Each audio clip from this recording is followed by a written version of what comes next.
and that's as long as some people who are voters today. It's a very long time, and I think Somalis have really suffered. And if you remember, Ethiopia went in and dismantled the Islamic courts, and then got out, and Kenya went in there in 2001. Initially, Kenya went on its own motive, because people were crossing from Somalia into Kenya and abducting tourists and killing people in Kenya. When Kenya rehearted and became part of AMISOM, the exit strategy is now tied to the entire AMISOM mandate with guidance from the United Nations. The last extension of AMISOM was a one-year extension. And if I'm not wrong, it extended the term of AMISOM in Somalia up to a date in March 2016. It is quite unlikely that with this kind of attack, it will be viable or it will be prudent for us to withdraw from Somalia as AMISOM in March. And one thing, Yvonne, remember that the United Nations still feels that Somalia is unsafe for a United Nations force to be sent there. They'd rather AMISOM stays there. So the exit strategy must be tied to AMISOM. Yeah, we have to wonder, and when I was talking about what success will look like, because even today, the Chief of Defense, Kenya's Defense Forces said, Al-Shabaab, and I quote, Al-Shabaab are now evolving and competing for space. Now, this is the third such attack that's taken place there. You know, there was the Ethiopian force and the Ugandan forces as well, with heavy casualties. Have we properly assessed Al-Shabaab to be able to say we are degrading their influence in Somalia? Surely, with the casualties, and even then we're not getting the full numbers, there's a serious toll on Kenya's defense forces under AMISOM. Some saying, well, is our strategy in the right place? I mean, having talked also, being a person who has spoken to a number of people, both in the military but also in the government, we have achieved a lot. Remember when we went to Somalia, they were controlling Kismayo. Remember when we went to Somalia, they were hijacking the ships, you know. They had a huge economic base. If you discuss, you know, the reason why even our security has improved in our part of the country is that closer to our borders, a lot has improved in terms of pushing them back. Even the place where the attack occurred is a more rural, local center or town. So to a great extent, I think our soldiers and the AMISOM group are getting it as we move on. But as I said earlier, this is terrorism, and terrorists operate by creating fear. Do one, large-scale attack, create the perception that they have succeeded, to take over the whole country. And because of that idea, and again, worse still is because we have, people are becoming objects of competition between who is killing more. Is ISIS killing more, or Al-Shabaab is killing more? Is Al-Qaeda doing well? Who is affiliated to who? Is going to be promoted to be what? And I think with those challenges, with our support, I believe that our soldiers can get it right. But I insist that it is time the fight in Somalia be upscaled to a UN standard, to a standard where the whole world is involved. Even if Kenya and Africa take lead in terms of deploying soldiers, in terms of military equipment and resources, really, the whole world must put their resources there. All right, gentlemen, I'd like us to switch the focus a little bit to matters politics. So, former Prime Minister Raila Odinga recently revealed the information that many had been waiting for, that he had on the Eurobond. I see Senator Murkomen preparing himself. We'll get to you in a moment. Senator Kajwang, was it everything it was touted to be? Do you think the country is clearer now on this Eurobond issue? I think let's not take a disjointed view to the issue of Eurobond. It is not just last week that Right Honorable Raila Odinga has made disclosures and has made certain very fundamental questions surrounding the Eurobond. If you recall, and I want to break this Eurobond into three parts.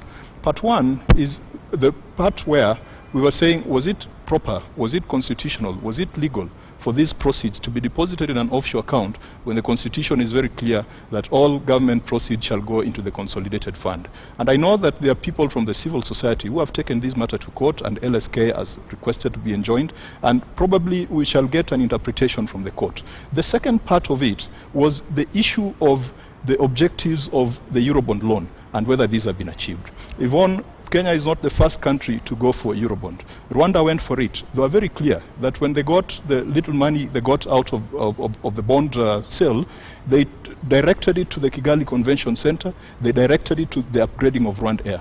What Kenyans are asking, and in fact this is what resonates with my voters and my people out there in Homa Bay, that yes, we went and got 2.75 billion Kenya shilling, $2.75 billion.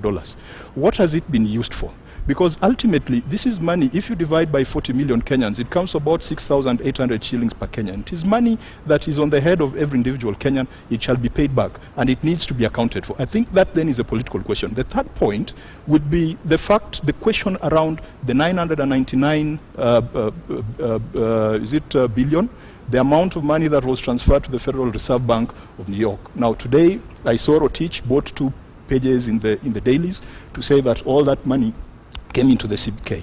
On this particular matter, I think it is important to listen to the recommendation that the Prime Minister gave, that we need to have a proper forensic audit. Even if it is not done by local institutions, it can be done by an external institution so that we can get clarity on this matter, because most Kenyans do not have access to that. The EACC is set to do?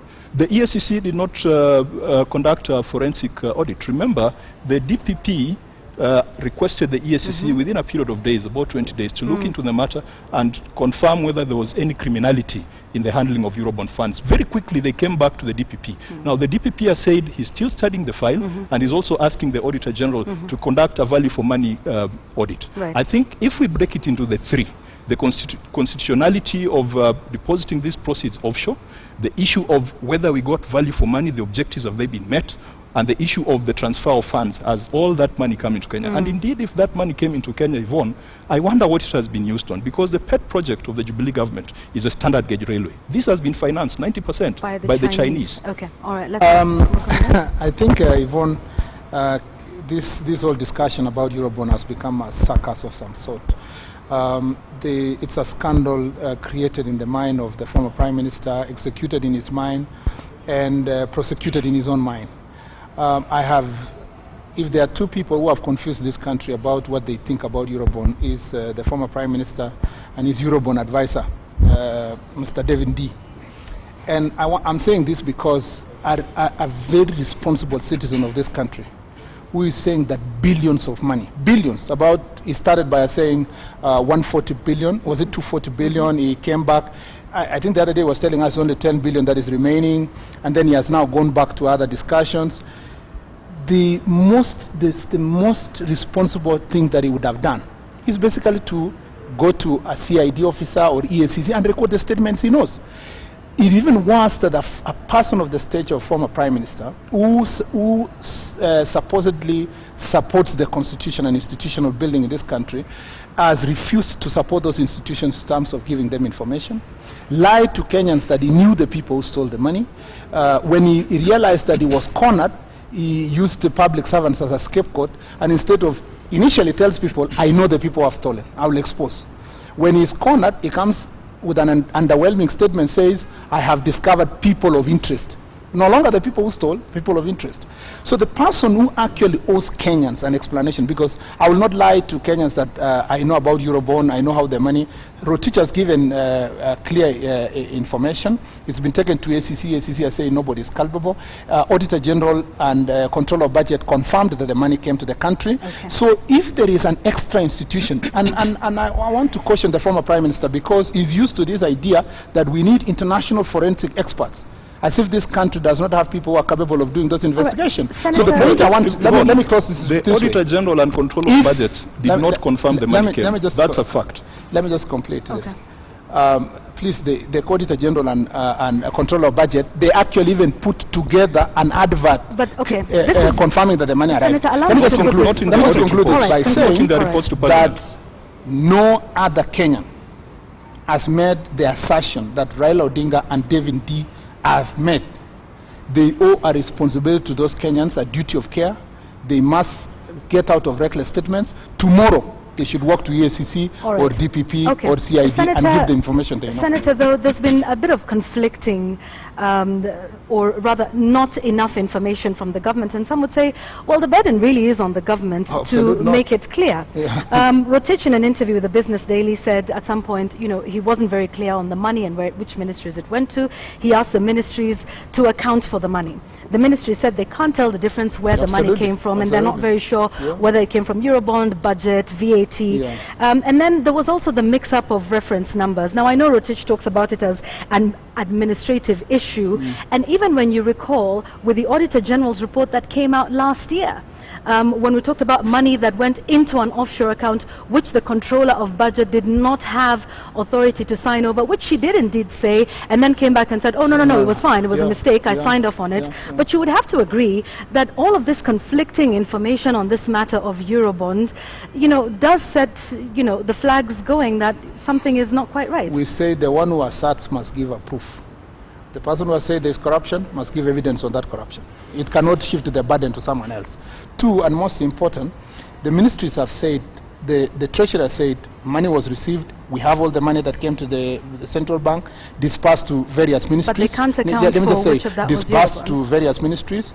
If any person, and we sit in parliament with my colleague, and there's a member of National Assembly, if anyone has a problem with the money that was given to agriculture, say, assuming it was 20 billion or whatever amount of money, all of us in Parliament have a responsibility, and the Auditor General office, to audit all those ministries, and then now that accountability will not be about Eurobond. The money will have already come to the budget. Now you are accounting for what Parliament has budgeted to your ministry. Based on whether it was borrowed, whether it was local taxes, but you must account for the whole money. All right, let's hear so from the question of trying to segregate and say we will only account for Eurobond but will not account for Kenyan tax money is actually a fallacy. Yvonne, the power we have as members of Parliament, Senate and National Assembly is borrowed from the people. And yes, it is easy for my colleague and I and other members of the National Assembly to interrogate these matters in parliamentary committees. But the fishmonger and the market woman down there, and I've told you the 2.75 billion divided by 40 million Kenyans is 6,875 Kenya shillings debt per capita on every Kenyan. They need to get that information. If they're not getting it from we, the elected members, then they need to get it from the executive. The key thing here, and this fallacy that you cannot differentiate money from VAT, money from sin tax, money from Eurobond, I think it is an academic argument. I have just given the example of Rwanda that floated a Eurobond. They were very clear on the accounting. That money went to the Kigali Convention Center to revamp Rwanda. Zambia also floated a Eurobond. They were very clear on the specific projects. In the case of Kenya, and you do recall Rotich said, yes, we know. And he gave line ministries 3 weeks to account and to pinpoint those specific projects. 5 weeks later, he comes back with that argument that, we cannot differentiate. Even assuming that all this money came into Kenya, Yvonne, it is either being kept somewhere, it is either being used for something else, but not for the intended purpose. What do you think it's being used for? And the intended purpose really was for infrastructure development. What do you think it's being used for? We have seen Harambes, we have seen people walking out of State House with brown envelopes. We have seen bribery of voters at a scale that we only saw during the Nyayo days. That could be part of the areas where these monies are going to. But look at infrastructure development, Yvonne.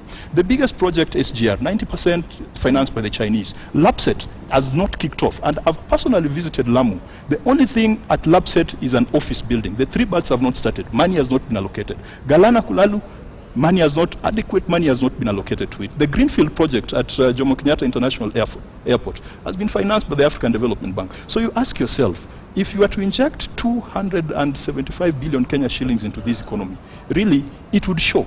And the common mwananchi would see the effect of it. We are not seeing the effect of this money in the economy. I think, and this is the kind of information, if Moses Kajwang knows that the money was stolen for Harambes, he should take it to EACC. Let me tell you something. The fact that we politicians know that elections is next year and we have nothing to tell the citizens about. Now, I think the campaign strategy of CORD is to just say about Eurobond and remain amorphous. because they don't want to be cornered to be asked, what evidence do you have, what do you want to record, whom do you want to give that information. So all these sound bites that my colleague here is just talking about, they look so nice. I mean, look at how a member of parliament is saying that, all citizens are unable to get information from me. I'm unable to ask the questions about how the money has been spent. So let those citizens go to the executive and go and ask it. Executive has explained. They have put even an advert. But we have a responsibility as elected leaders, if you have questions, and nothing stops us, Article 125 of the Constitution, to summon any public officers to ask for clarification what has not been used. I am personally, on behalf of the people of Elgeyo Marakwet, satisfied with the manner in which that money has come to the ministries.